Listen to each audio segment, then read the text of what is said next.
తాకట్లో ఉన్న మీ బంగారాన్ని విడిపించి ఆ రోజు ఆన్లైన్ రేటుకి కొంటాం. Sharma gold company. నమస్తే, వెల్కమ్ టు సుమన్ టీవీ. నేను పద్మిని. ప్రస్తుతంతో పాటు ప్రముఖ ఆధ్యాత్మికవేత్త, వాస్తు జ్యోతిష పండితులు, జమాలజిస్ట్ కృష్ణ సుధీ గారు మనతో పాటు ఉన్నారు. మాట్లాడదాం సార్. నమస్తే సార్. నమస్కారం అండి.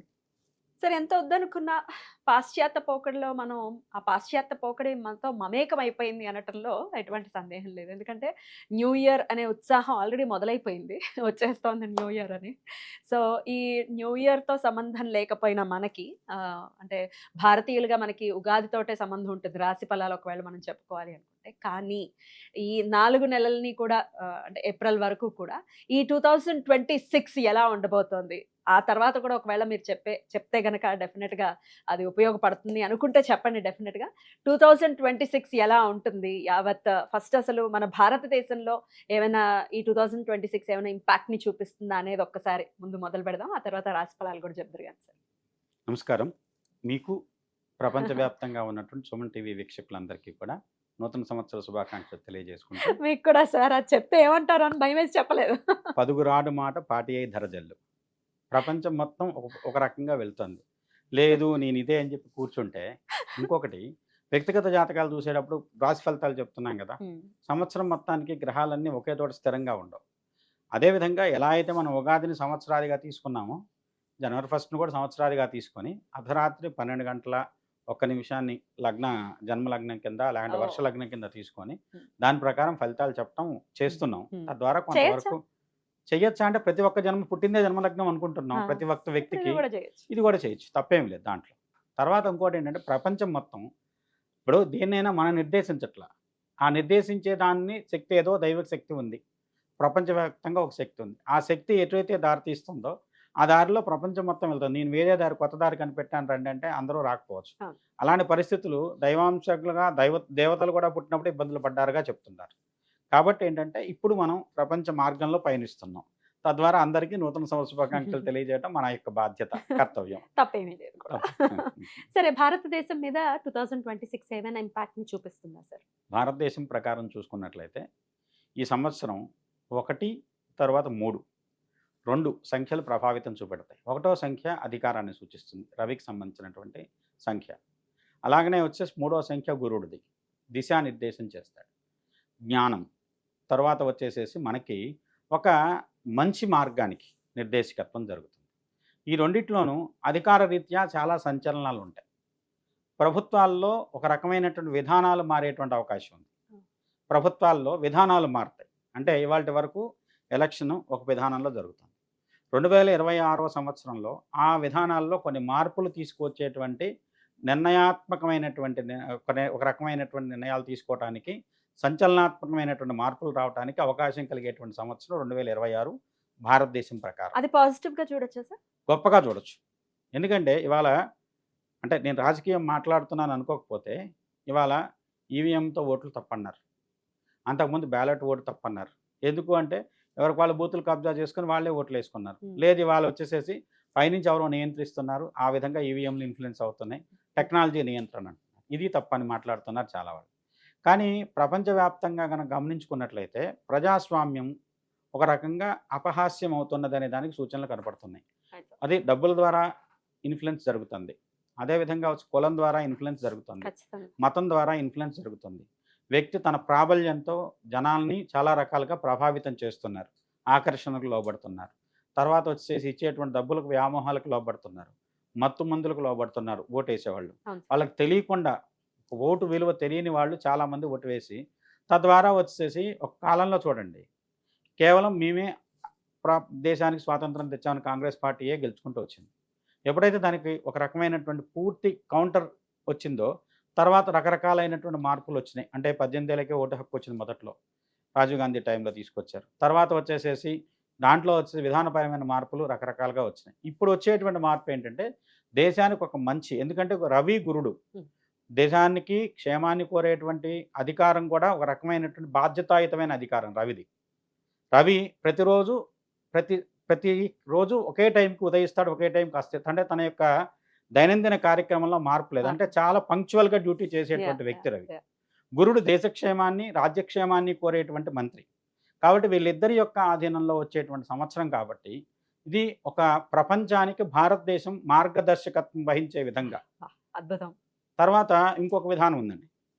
మనకు వేదాలు 4, కానీ 5వ వేదం లుప్తంగా దాచిపెట్టాడు వేదవ్యాసుడు. ఆయన కావాలని చేశాడు. దాని విషయంలో చాలా రకరకాలైనటువంటి కథలు బ్రహ్మంగారి కాలజ్ఞానంలో కూడా సాంద్ర సింధు అనేటువంటి వేదం ఉంది. దాని ప్రకారం ఒక పరిపాలనా సిస్టమ్ ఉంది. మీరు గమనిస్తే భారతదేశంలో మనకి ఒక కొత్త పరిపాలనా సిస్టమ్ కానివ్వండి, లేక ఒక విధమైనటువంటి గ్రంథస్థం చేసినటువంటి ఈ విధానం కానివ్వండి, కౌటిల్య అర్థశాస్త్రం. దాని తర్వాత చాలా వచ్చినాయి. ఇండియన్ మ్యాకియావెల్లీ అన్నారు. కాకపోతే ఆయన వచ్చేసేసి చాణక్యుడిగా అంటూ 19వ శతాబ్దంలో వచ్చిన మాకియావెల్లీని యూరోపియన్ చాణక్యుడు అనాలి అసలైతే.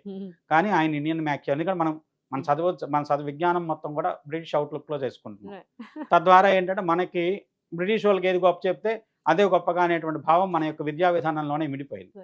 తద్వారా ఆయన ఆ విధంగా చూస్తున్నాం. తర్వాత వచ్చిన విధానాలు గమనిస్తే కనుక మార్పులు రకరకాలుగా వచ్చినాయి, కానీ ఏది నిలబడలేదు. నియంతృత్వం ఎప్పుడైతే స్వాతంత్రం తర్వాత వచ్చేసి ప్రజాస్వామ్యం అనేది వచ్చింది, దాంట్లో కూడా కొన్ని లోపాలు ఉన్నాయనేది ఇప్పుడు ప్రతినిత్యం జరుగుతున్న వాదనలు రాజకీయ నాయకులే చెప్తున్నారు, మంత్రులే చెప్తున్నారు, ప్రధానమంత్రితో సహా చెప్తున్నారు.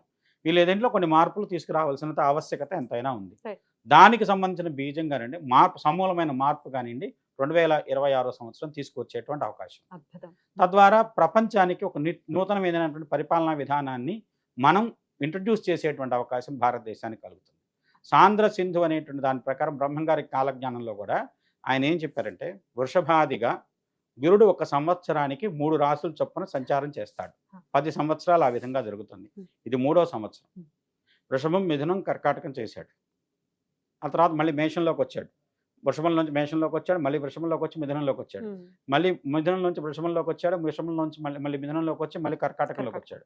ఇప్పుడు కర్కాటకం నుంచి మిథునంలోకి వెళ్ళాడు, మళ్ళీ సింహంలోకి వస్తాడు, కర్కాటకంలోకి వచ్చి ఈ రాశిత్రయంగా ఒక గ్రహం గురుడు సంవత్సర కాలం పాటు ఒక రాశిలో ఉండాల్సిన గురుడు ఒక సంవత్సరంలో 3 రాశుల్లోకి మారుతున్నాడు వక్రం అతిచారంతో. ఈ విధంగా జరుగుతోంది. 10 సంవత్సరాలు జరుగుతుంది, 3వ సంవత్సరం జరుగుతుంది. అది కంటిన్యూస్ గా కన్జర్వేటివ్ గా జరుగుతుందా అంటే, లేకపోతే గ్యాప్ ఉంటుందా? కంటిన్యూస్ గా ఒక 10 సంవత్సరాల కాలం పాటు 10 సంవత్సరాల కాలం పాటు గురుడు రాశిత్రయంగా సంచారం చేస్తాడు. కాలజ్ఞానంలో చెప్పారు, అది 3వ సంవత్సరం జరుగుతుంది. ఇలా రాశిత్రయం చేస్తే హాహాకారాలతో జనాలు ప్రాణాలు పోగొట్టుకునే పరిస్థితులు ఉంటాయి, లక్షల సంఖ్యలో పోతారు జనాలు అనే మాటలు కూడా జరుగుతున్నాయి. అదే కదండి. అంటే కరోనా టైంలో ఎంత భయానకంగా యావత్ ప్రపంచం అనుభవించిందో అటువంటి పరిస్థితులే వస్తాయని వినపడుతుంది. కరోనా అలాంటి కాదు కదండి. యుద్ధాలు, అతివృష్టి, అనావృష్టి, ప్రకృతి వైపరీత్యాలు. ఇప్పుడు మొన్న ఇథియోపియాలో వాల్కనో పగిలింది.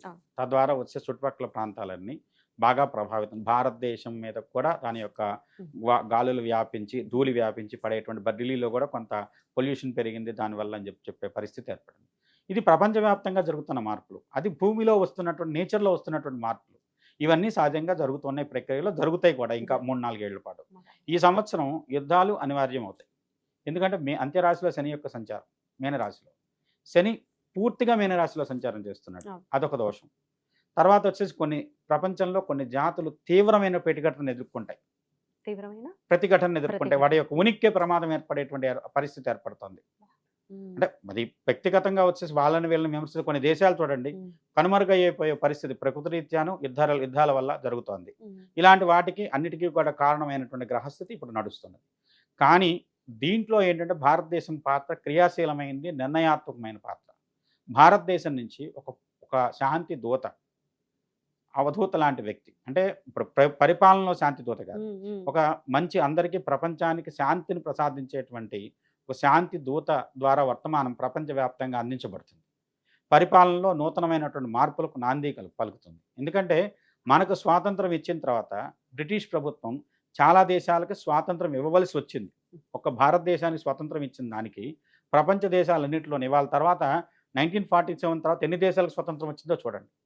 ఆఫ్రికన్ ఖండంలో కానివ్వండి, లేదంటే వెస్టిండీస్ అమెరికన్ ఖండంలో కానివ్వండి, ఎన్ని దేశాలకు స్వాతంత్రం వచ్చిందో చూడండి.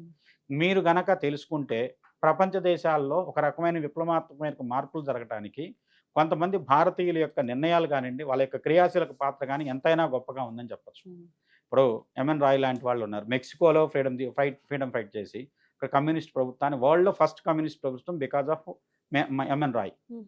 దాని తర్వాత ఆయన రష్యా వచ్చి ఆయన స్టాలిన్కి కూడా పాఠాలు చెప్పేటువంటి పరిస్థితి. తద్వారా మావోకి కూడా ఆయన వచ్చేసి చైనా వచ్చి చెప్పాడు. తద్వారా ఏంటంటే ఆయన అందరికీ టీచింగ్స్ ఇవ్వగలిగినటువంటి గొప్ప ఒక రకమైనటువంటి కమ్యూనిస్టు వేత్త ఆయన. అంత గొప్పవాడు. అలాంటి వ్యక్తులు చాలా ప్రభావితం చేశారు. కానీ వాళ్ళ చరిత్ర మరుగున పడిపోయింది. ఇక్కడ ఏమిటంటే మన దేశానికి ఒక కొత్త విధానాన్ని, పరిపాలనా విధానాన్ని తీసుకువచ్చి ప్రపంచానికి ఇదొక పరిపాలనా విధానం ఉంది. తద్వారా వచ్చేసి ప్రపంచం ముందుకు వెళ్ళటానికి, లేదంటే కొన్ని లోపాలు సరిదిద్దపడటానికి ఇది సరైనటువంటి విధానము. ఓకే.